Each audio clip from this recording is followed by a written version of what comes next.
Hi there, welcome to Ann Evolving. Today I'm coming to you with some tips on how to succeed on your diet. I find myself doing certain things that help me, and so I'm going to share those with you here today. First, be sure that you plan your meals the week before you're going to eat your meals. I food prep on Sunday. I sit down and I figure out what I'm going to eat for breakfast, what I'm going to eat for lunch, and what I'm going to eat for dinner. And I think of my snacks. 2, make time out of your schedule on Sunday to prepare those foods, especially in the beginning on a diet. If you will go ahead and prepare your breakfast, lunch, and dinner and put them in meal kits, you will be set for the week. Don't think to yourself, I'm going to just cook breakfast in the morning or I'll put together a lunch when I wake up. Prepare your meals for the entire week. When you do that, you are a lot less conflicted or challenged. And what I mean by that is,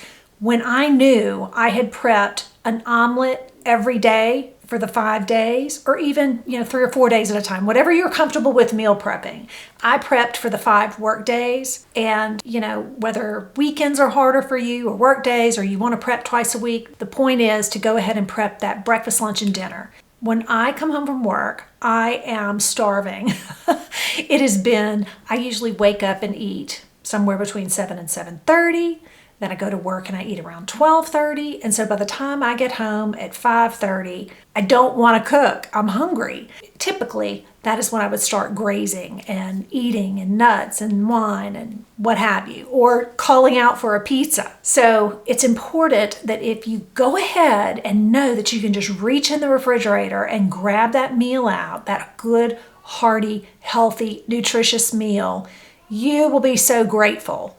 And then in between, if you need 6 strawberries or an apple, have a fruit or something like that that gives you about 50 to 60 calories, not a meal bar, not anything that isn't fresh or grown or that you prepare. Even if it's an egg is 57 calories, something like that. I can't remember, 75 calories. Anyway, even if it's a boiled egg, do that. So having your meals prepared will be a lifesaver, especially when you start a new diet. And as you continue to evolve on your diet, through your journey, through your life change, you will be so glad you did this.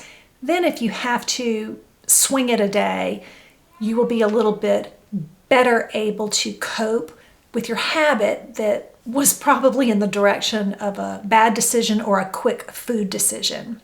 Tip number 3, buy water bottles for yourself and fill 2 of them up at the beginning of every day. If you can get through both of those water bottles, that is 2 liters of water. I use the 32-ounce water bottles, I guess I should say. So if you drink 2 32-ounce bottles of water, that's 64 fluid ounces, so that's 2 liters. That is so good for you, and it fills you up. It makes you hydrated. It complements the food that you're eating and makes you feel really full for a long time. Whatever you do, get that water in. If you'd rather have green tea or iced tea or any kind of tea, as long as it's not sweet, no Diet Coke, none of that, nothing you haven't made. It all has to be something that is natural. So those are 3 tips that should help you, and I look forward to seeing you in the next one.